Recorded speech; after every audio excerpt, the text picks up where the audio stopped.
architecture is really the art and science of turning fiction into fact. Sometimes kind of real architectural life interferes with intellectual architectural life. There is no such thing as architecture. Hello everyone, this is Vikram Prakash and you are once again listening to Architecture Talk. Each week we try and have a conversation with a contemporary thinker on issues of architecture and architectural thinking, and we are trying to advance that frontier of architectural thought.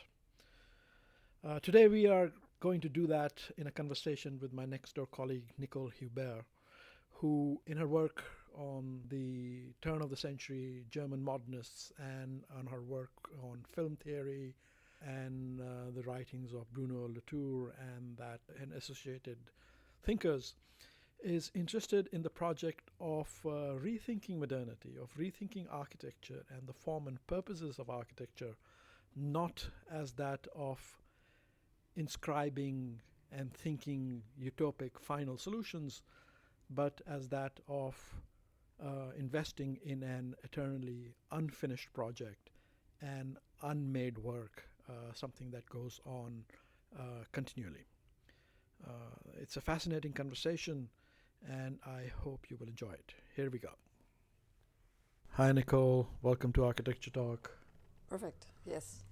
Thank you very much for your invitation. Glad to be here. So you describe architecture as fiction making in your syllabus on architecture and fiction. As imagining worlds. As imaginary, yeah. As imagining worlds. Yeah. And I think, just to, let's say, imagining worlds, imagining alternative worlds. Alternative worlds, yes. Yeah. Or a world, or desired worlds, or desirable worlds. Yeah. I think that, obviously, I think that there's a biographic just reason for doing that, right? But at the other side, there's also What's the biographic reason? What do you mean?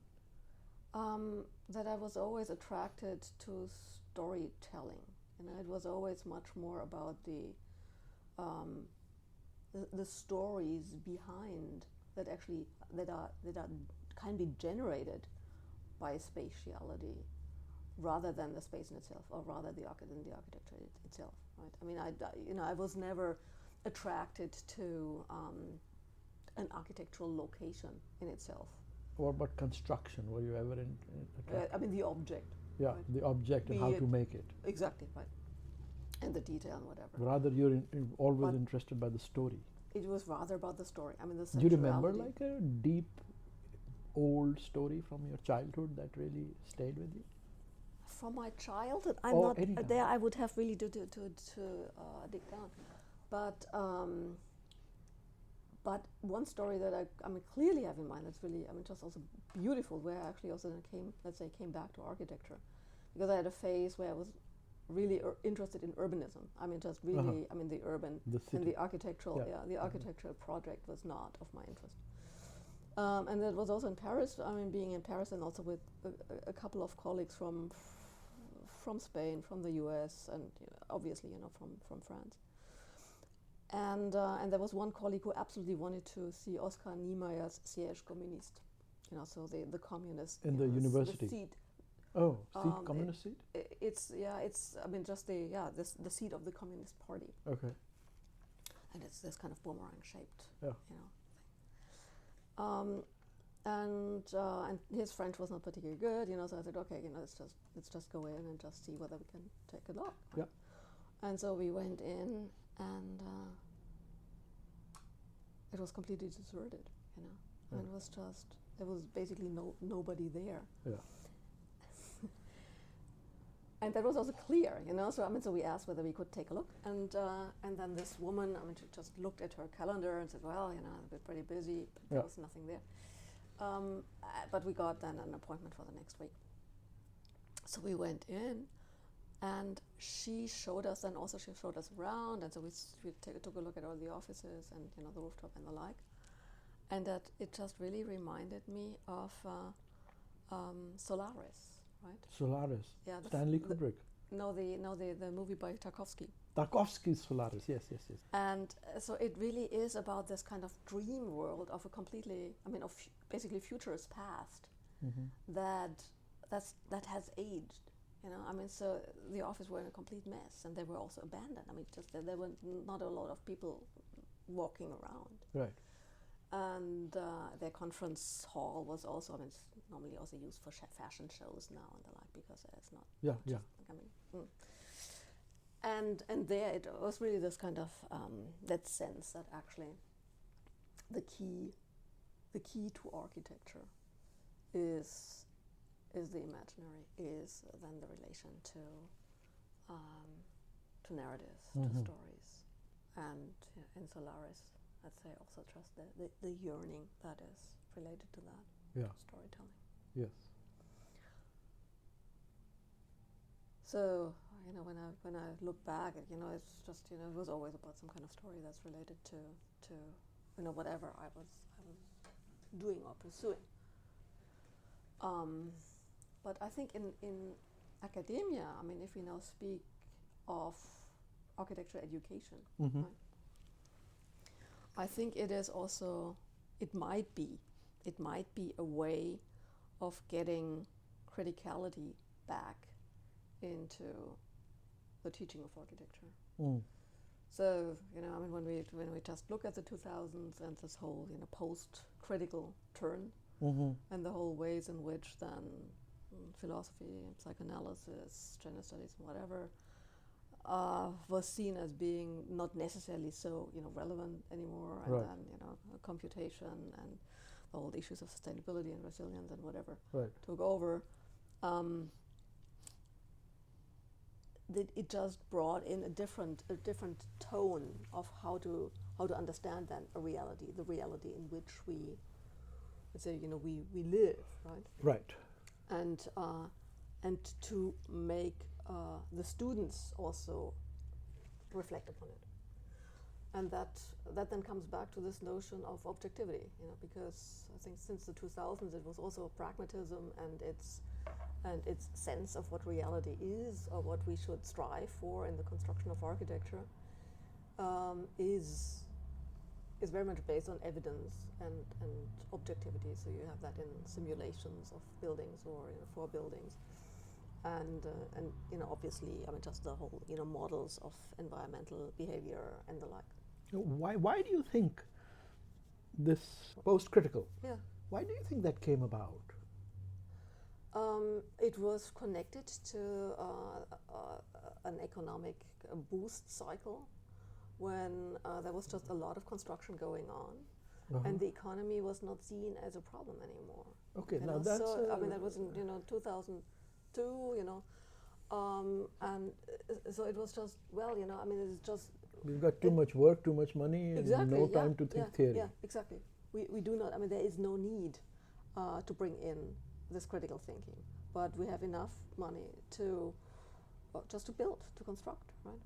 And in 2008 that was over, right? So theory and history and sort of criticality and narrativizing architecture is connected to economic depressions. I think so. I think in this kind of post-critical phase. Yeah. And we basically followed up on that when we were doing our work on Las Vegas. It was always you and based, Ralph. Exactly. It was just always Las Vegas as this promised land, right? You go there, you get your mortgage, you buy a house, you have a job there, and you can raise a family. That was basically the promise of the city. Yeah. And then. And that was also true for students. We just went there and they started working and started studying and the like. And then in 2008 they found out that the houses were underwater. So that then through this whole mortgage crisis, the whole dream, form of a new American dream or an American dream, then experienced that bust. Right? So we are certainly in the middle of a mega bust right now with our current president. Yeah. And sort of very clear immediate and present signs of climate change and its dangers. I mean, I feel spooky nowadays in Seattle when I look up and see all these clear skies every day, day after day. There is something wrong, don't you think? You know, I think that's luck. You know, I mean, in a way, you know, that also just shows the extent to which these politics are clearly localized, right? I mean, the disadvantaged or you know the marginalized parts of the population. I mean, clearly then live in different conditions, right? I mean, that's also why one speaks about environmental justice or not, right? And so I think, yeah, you know, this is also what I really appreciate about Seattle is that it doesn't seem to be so. It doesn't seem to be so struck right now. But obviously, I mean, it really is the denial of climate change and the consequences of the current politics that will show in different areas, also related to migration, obviously. Mm-hmm. And Europe is, I mean, clearly experiencing this. Yeah, it has got its, you know, the migration crisis and the Brexit crisis. Yeah, exactly. Which is not over, right? No. So what do you think all these films that you have listed here, which of these films is instructive here? Mad Max? Fury Road? Blade Runner? Yeah. Here, let's go through your films. It's your architecture and fiction syllabus. You've got Mad Max, Fury Road, the Western, Paris, Texas, the road movie, Chinatown, neo-noir, Blade Runner, science fiction, Get Out, horror. I don't know this movie, so that's the one I'll confess I have no idea what it's about. Pan's Labyrinth, fantasy, The Party, playtime, comedy. That's it. Yeah. So which of these movies do you think is the most interesting narrative to access, to enter into our times today, and to think about a new architecture for the future? Well, when I was writing that sentence, which is now a year ago, I thought it was Mad Max. Mad Max. And which we loved, we saw together. We saw together, exactly, and which was also then, I mean, just advocated for by students, right? I mean, it was also this kind of just understanding, you know, their culture, their popular culture, which I then also thought is a key in the whole series. Right? I mean, obviously, Mad Max also has its history, but the ways in which we understand utopian thinking, right, as this green place, I mean, to which they try to escape, right? I mean, this kind of motherland of the green space, only to find out that it doesn't exist anymore. You know, so the nostalgic yearning for a utopian place that would relieve, I mean, a place of redemption, essentially. And then you go there only to find out that, you know, it's paradise lost. Right. And the Western as a genre that was supposed to be leading you to a promised land, right? I mean, to a manifest destiny, to a sense of community, right? I mean, to a functioning community, and which then would be in a kind of, I mean, a new environment, that is a space of redemption, essentially biblical. Yeah. And the ways in which then the Western, of course, then turns into as a genre. I think for that reason, it's more genre-based than film-based. You know, obviously, you know, I have my favorite films, but it was always how can you abstract it into different promises or different forms of storytelling. Right, when it becomes dystopic, so that's also I think maybe it's the sort of uncanny context behind Westworld. Have you seen the series Westworld? No, I haven't. It's this artificial intelligence series where they imagine that there are sort of these bionic human beings. and it's set up into this fantasy park where you can go and shoot anybody you like in an old western. Okay. Yeah. But it doesn't matter because they're all Yeah. bionic, and Yeah. next Yeah. day they just Yeah. come back. And there's this sort of dystopic quality to it because it's this, as you are describing, in the American imagination, and certainly in the Western global imagination, if you think of Sergio Leone and everything, and even there are Indian versions of Sergio Leone, you know. A 1975 blockbuster film called Sholay was based on Sergio Leone's sort of westerns. Yeah, exactly. Yeah, well, but there's also then the relation between then the Western and the spaghetti Western, right? Which is So then the a Western different- spaghetti Western, and then there is the chapati Western. These are called chapati Westerns. I still have to watch those. Yeah. But there is sort of this paradise dystopic. Paradises that turn dystopic. Right. That's the narrative genre. Yep. That's what makes them uncanny. Yeah, absolutely. You know, and it's this defamiliarization that is the anxiety actually that there is no way back, right? I mean, to this nostalgic place. To this green, this- ultra sustainable, Exactly. Yes. Right. fully equitable. So I think it's a modernist dream, right? It's I mean, of never, it's never still land. alive. It's still it's alive. very alive. Yes, I mean, We're in the going to have notions of equity, sustainable- we're going to have inclusion, we're going to have resilience, and Right. we're going to be fully sustainable. Right, exactly. But it is. I mean, so they come back. They find out that this place doesn't exist anymore. You know, it's gone. But the women are still there, and they still are the carriers of seeds for this new place. Yeah. And that was also the criticism of that, because these women are then native women, right? I mean, they're characterized as basically a tribal condition, as a native condition, Right. and they all have essentially to die to make way then for the new kind of white female Right. leadership that then takes over, Right. going back and then taking the seeds with them in this Right. and whatever their fortress that Right. they are then taking over. Right? So how is this a useful, or I suppose in your terms, transgressively productive image to think through or think another kind of an architectural future? I think that it is that one is, just the conventions in which we live are so much based on evidence and what is supposed to be the factual, right? I mean, so you do analysis of a site, and then you have a program, and then you go for it, right? As if this was given, as if it was evident, that this is just the situation and also the problem that we are dealing with, and then you're a problem solver, and this is it. Yeah. And then we all live towards this bright and sunny future that obviously will never occur. Yes. But what if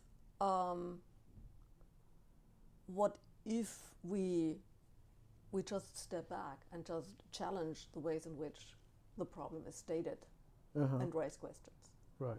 And this is then, I think, what comes out in these films is that it doesn't have to be necessarily so.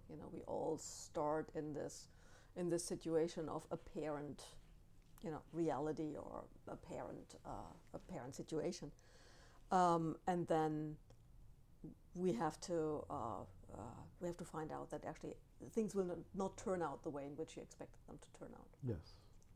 As a personal biography, as the trajectory of a personal life. Is that what you mean? I think it's a personal life as well as then cultural lives, as well as just let's say the life of all of the dreams of modernity. Yes, right? of course. That then turned into essentially nightmares. Right. Silent Spring and the like, right? I mean, Rachel Carson. I mean, it was just these were the promises are just it's not that they don't come true, but it's worse, right? I mean, it is really about the destruction, right? A destruction, and this is then where utopia turns into dystopia. And of course, the classic case, rationalization and efficiency, gave us the Holocaust, as Absolutely. did Yes. and science gave us the Yes. Hiroshima and Nagasaki. Exactly right. Yeah. So And that's- modernity turns dystopic very quickly. Absolutely. Yeah. Necessarily so? You know, that is the big question. Obviously, I mean that has been raised by philosophers such as Michel Foucault. You know, Yeah. Jürgen Habermas still dreamt and dreams the dream of modernity, you know, Yeah. as an unfinished project. Yes. And perhaps, I mean, if we think about that, about this unfinished project, then perhaps it also just gives us a different access to reality, right? I mean, to the ways in which we actually approach our existence. And for that reason, I think that we have to ourselves, but also then teach the students to not take things as given, but rather to tap into their own imaginaries, to tap into their own yearnings and longings, Right. and let's say alternative worlds, right? And you see this, I mean, with students who are clearly, I mean, just not the you know, the normative, you know, white American. I mean, they want to do what is expected to do from them. Right. But if you ask them, you know, what they're themselves up to, Yeah. you get a completely different universe. Right. And so, and I think what's helpful for that is then, let's say, culture or counterculture. And now with these movies, I would also just say, you know, why not use Black Panther, right? I mean, which I'm so Ryan Coogler's a film to get into these notions of futurisms, right? And Right. to think or to work on, let's say, alternative futures that then in turn will impact back the here and now, right? I mean, the whole consciousness of your role in history. Right? I'm trying to think, can we identify such a loop cycle that happened where in the past where alternate fictional visions looped back to invent the present? Well, you know, I mean, I also just given, let's say, you know, then it's again, you know, my biography, but you know, obviously I've not been alive at that point, but I think in Germany it is nonetheless, it is really the end of the First World War and the whole ways in which then utopias were formed. I mean, so by the glass chain members, for example, Right, you know, right, and the November right. Group and the like, which were all extremely fundamentalist. And you would say, I mean, God, I mean, also then in part, I mean, if you compare the very leftist, extremely dangerous. But it was always dreaming of or planning for or actively engaging alternate realities. You know, so if you look at the work, obviously, of these expressionist drawings of utopia and, you know, all these landscapes and, you know, the Stadtkrone, you know, the city ground, and then you get a different sense of community and society, which certainly then also, as soon as then due to the American fundings, came back into the conventional planning of settlements, of housing in Berlin. So if you then look at Bruno Taut's work, for example, I think it wouldn't have been possible without all of the yearnings for this kind of utopia. But also Corbusier's utopias in the 20s and 30s. Absolutely. Russian, yes. And again, you know, I mean, I think it's the danger with utopian thinking is not to get into the object of this is what the concrete utopia is supposed to be, but rather stay in this process of continuously using thinking to transgress, to think beyond. So let's turn to transgression. So thinking not as a process of identifying goals and attaining them, but thinking as constant transgression or persistent critique. What's the point if you're not going anywhere? you are going somewhere, but it is, I think it's continuously revoking or challenging what seems to be given. So, and you know, that's also, it's not now based on, that's now biographical. I was always attracted by the provisional. Provisional. Yeah. Why? I don't know. And I had this conversation when I was a student, actually, with a friend of mine, who then said he was always, as a kid, you know, sitting in the back of the car, he was always surprised that the city of Frankfurt, despite the fact that they were building at it continuously, that it wasn't done. It was never done. It was just never done, right? That was a continuous process.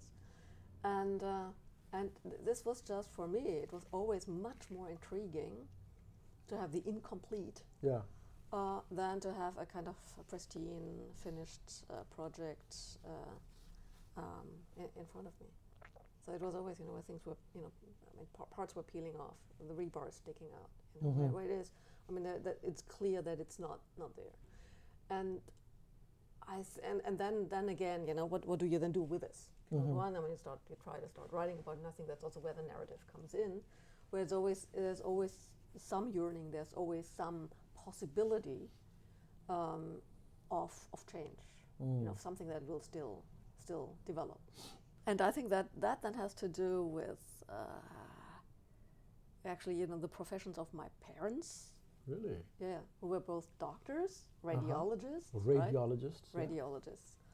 And so if you have radiology, I mean, you clearly see, right, what's going on in your body. You know, so you have an X-ray, and it's kind of this is what you have. Right? Either you have something, either it's clean, as it's called, or there you have some kind of verb disturbance, right? So that was the thing, that reality is then a diagnosis that is complete, right? I mean, it's there. It's kind of as a product, right? It's finished, finish line, essentially. And in contrast to the diagnosis, I mean, here's the problem, verb, you know, diagnosis, how do we resolve it, right? As a contrast, I always saw design as this kind of open-ended production. And I recall there a conversation with my mother, actually, you know, who at some point asked me, you know, why the hell are you, you know, and your peers working for an entire semester on a project? You know, I mean, can't you just understand it, do it, done? Solve it, like in a couple of days. Yeah, exactly, right. It's like a diagnosis. Use a computer. And that's what she said, you know, it's kind of, well, I looked at the stuff, I mean, just you look at the X-ray and you say, this is it. You have your diagnosis, you're done. Yeah. Period. Right?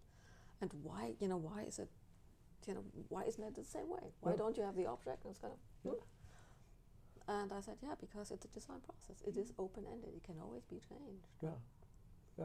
So, I mean, when you look at Liebeskind or Scarpa, you know, I mean, obviously, I mean, Scarpa, I mean, you as far as I know, you always had to, you know, pull the plans from underneath his pen in order just to get something done.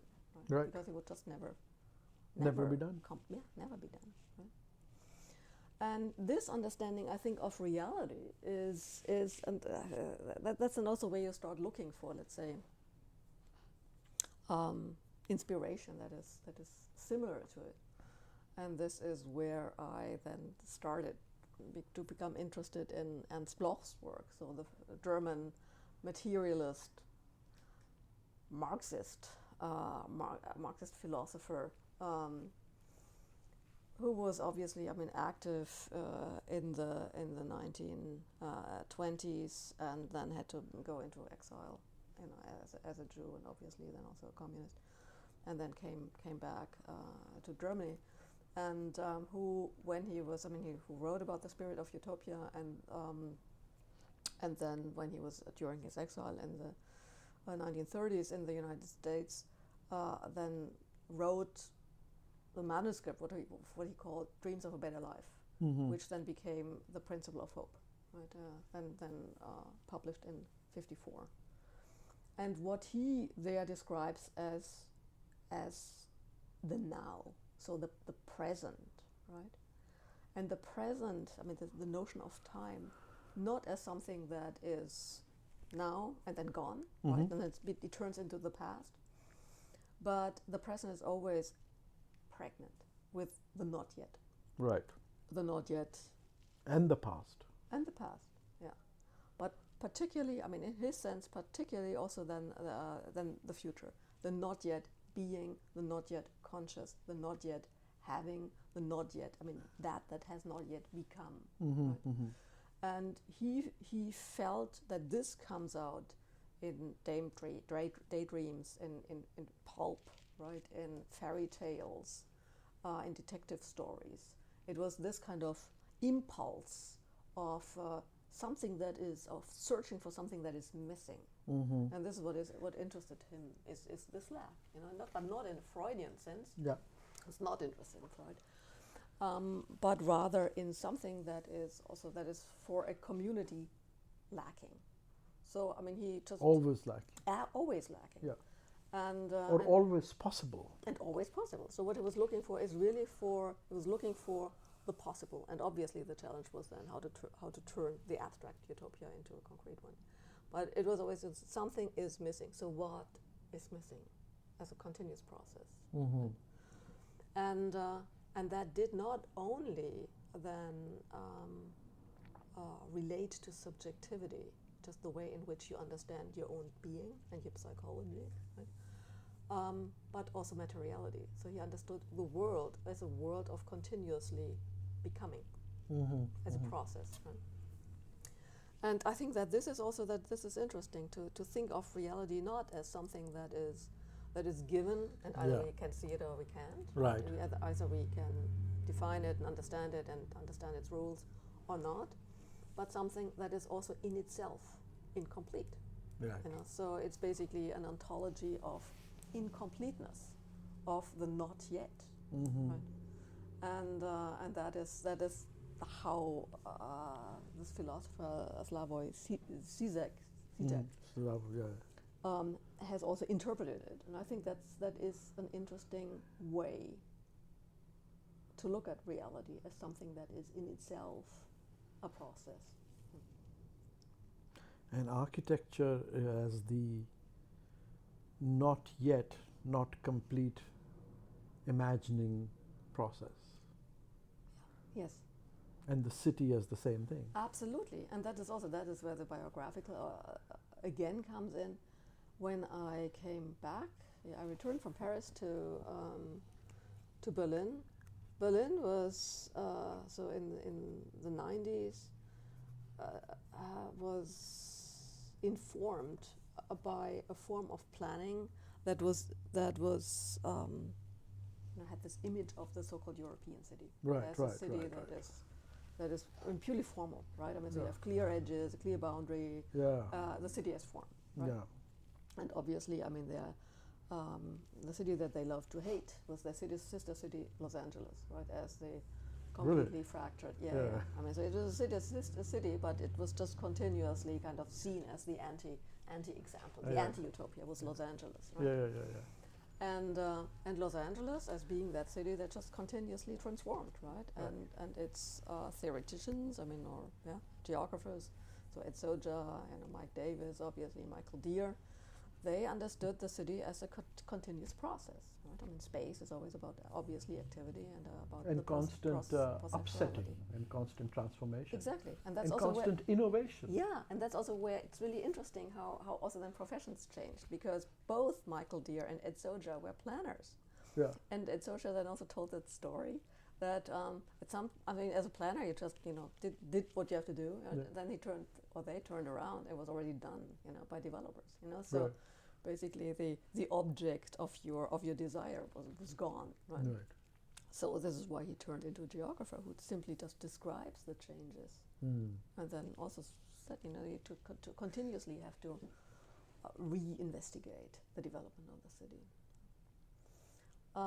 But what was interesting also in their work, I mean, particularly in the work of Mike David, is that he understood his own writing, so the city, of course, as neo-noir, right? I mean, so he really, was impacted then by Chinatown, Roman Polanski's film, and just said, well, and it was then also described as the surrogate city, right? As the surrogate history of the city, right? Is then Chinatown. So are we able to actually, understand history as, also in a critical sense, but even in the critical sense, as a critical history that was then that way, or is it also a narrative? Is it also a genre, right, that we are using? So what are the sort of interesting, from your perspective, alt narratives of Seattle? Are there any? I think there are plenty, and the thing is that one is, I think that, just from the part of the, let's say, colonialist side, it's really the gold rush. Just as an overarching understanding of how to actually use the land and deal with the land. It's not so much the founding of the city, but I think it's really this kind of gold rush mentality. And at the other side, I think that this would be really, that would mean to get in touch with Native American history. Yeah, for sure. I think that would be the key. That would be the key. Yeah. But I'm not courageous enough to step into that, because I think it's just... You have to. Mark Jarzembek will lead the way. Okay. Because you have to transgress and do exactly what you don't have courage for. That's when you know you're on to something. Okay. Don't you? Well, that's the thing, where this is, these futurisms, right? The Black futurism and the Shanghai futurism, and these are the, let's say, the current criticisms of modernity are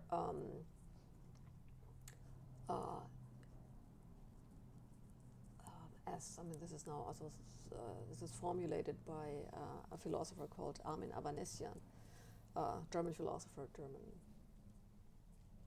somehow also other identities, right? He is of the opinion that our whole notion of time has changed through the processes of digitization. So that essentially the whole linear time from past, present, future, right? You analyze the past, this explains you the present, and then you extrapolate into the future, right? Has changed through algorithms, which then means that you have a preemptive medicine, you have a preemptive policing. Yeah.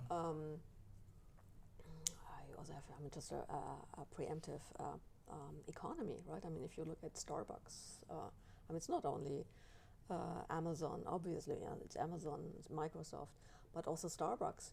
If you use their card, they just track your behavior, right? Yeah. And then, if you are in another city, they know exactly what kind of big data. latte, So exactly, yeah. big data, exactly. Yeah. So, and he means that that this is essentially inverting the time trajectory from the future that actually comes towards us and determines the present.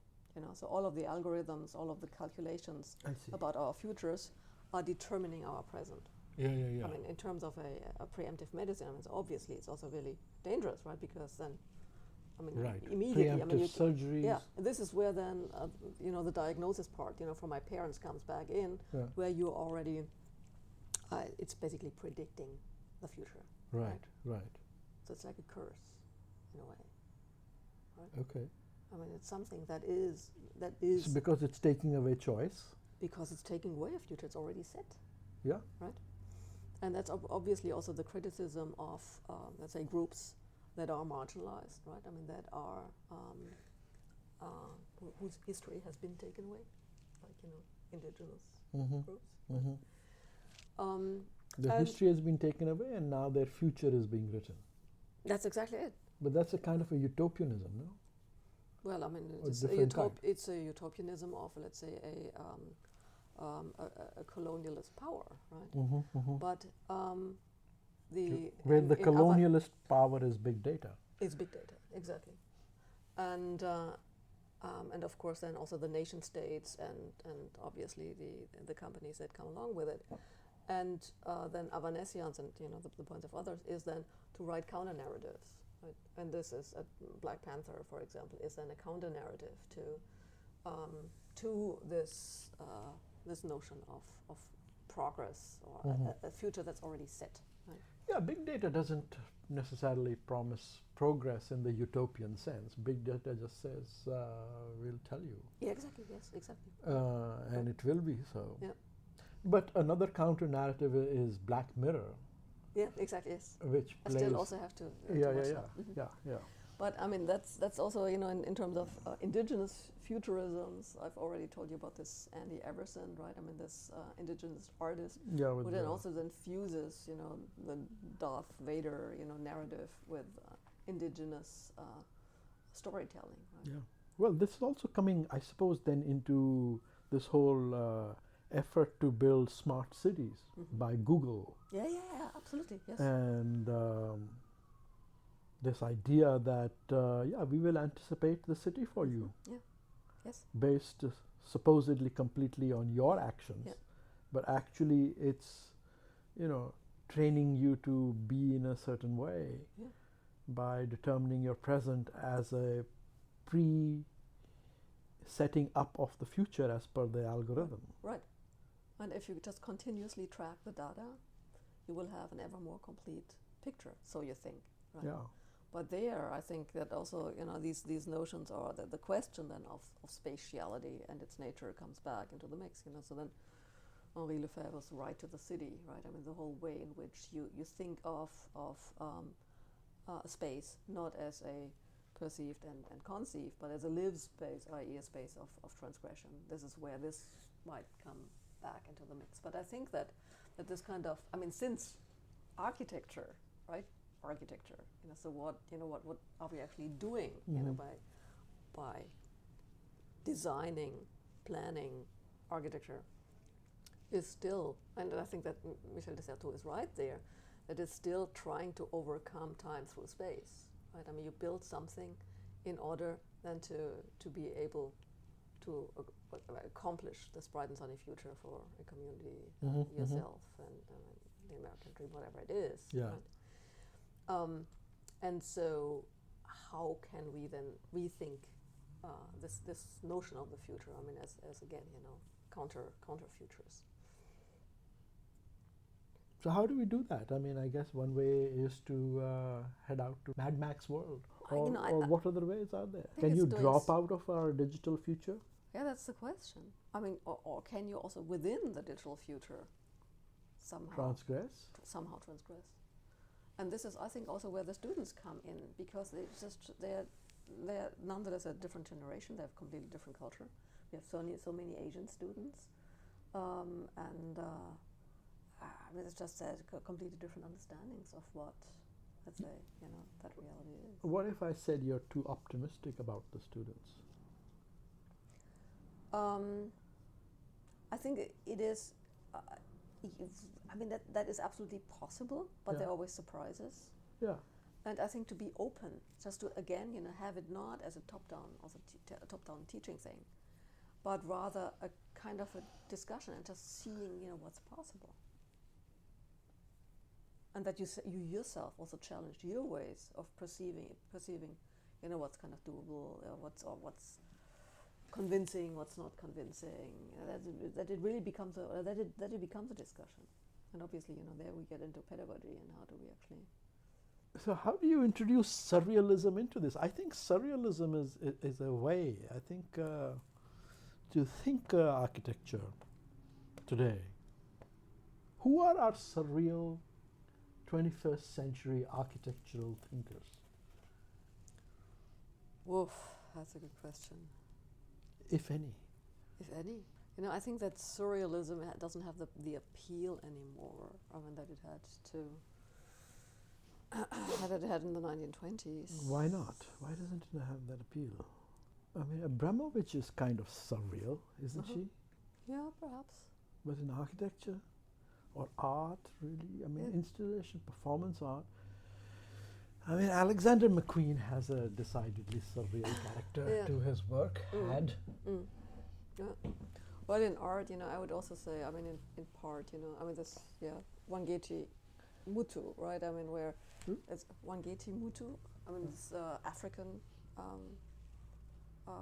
artist who has also a lot of, I mean, just gender related, also, you know, relationship then to, I mean, the cosmos, you know, the earth, and it's the imagery that she works with also then has, I mean, these collages are also in part surreal. I mean, you don't know at some point, you know, what you're looking at. So it's just contrasting these different realities. And I think that also would be a way just to bring in these different, I mean, just different, let's say, different aspects of reality, contrast again different notions of images of so-called reality. I'm trying to get back to the sort of pathways to contemporary, transgressive, conceptual, architectural pathways, if not projects, through film, maybe. Well, one way I think again, you know, is to rethink time as more as a simultaneity of past, present, and future. And we also just for this studio watched Looper, which is about a killer who is supposed to assassinate individuals. I mean, so also killers who come back to the future into the present. So I mean, in the future, 30 years from now, time travel is invented, but you're not supposed to be not allowed to kill anymore. So people get sent back, you know, through time travel into the present, and then get killed. You know, so this one assassin, you know, then always, I mean, it's just, you know, waits for, you know, the victims to come to be projected back onto the earth, and then kills them and just makes his money that way. And someday he just has his self coming back, obviously, I mean, to be killed, right? And his own self, future self, is then Bruce Willis, right? So I mean, they already get the notion that this won't be this kind of easy deal. But it is really about the directionality of time, and then also the predetermination of time. So what if we think of the future as now, right? And the whole ways in which the openness of the now then also enables different futures or alternative futures. Right. But again, you know, what if we somehow spatialize times, and that also through design, and not in a kind of postmodernist sense, but rather as an understanding of different realities and relationships. And I don't know exactly, you know, what that looks like, and this is also why I essentially gave the students that assignment, I mean, just to see what kind of sense they make out of it. And as references, I mean, I just gave them the URLs to Wangechi Mutu's work, to Andy Everson's work, to the work of Jean-Michel Basquiat. And I mean, just to see, you know, what it's a search, you know. I mean, that's the thing, you know, it's the inquiry. It's a search. It's an inquiry. And I think that also comes back to the whole notion of architecture that we have, right? I mean, when I asked you at some point what you think architecture is, and you said it's a conversation builder, then it's also just an ongoing project. Yeah. Right? And you know, I would say it's about, you know, ways of life, right? Which are also open-ended. Right. It's architecture talk. Exactly. Yes, it's architecture talk. Right. Yeah. Well, that might be a good place to stop. Thank you for being on Architecture Talk, Nicole. Okay. Thank you for your invitation.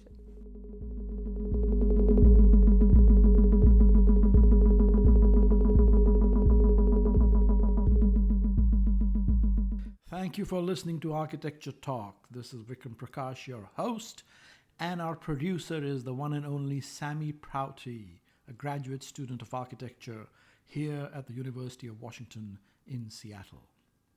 I hope you all enjoyed our conversation, and if you did, please do take a moment to subscribe and to rate us on iTunes.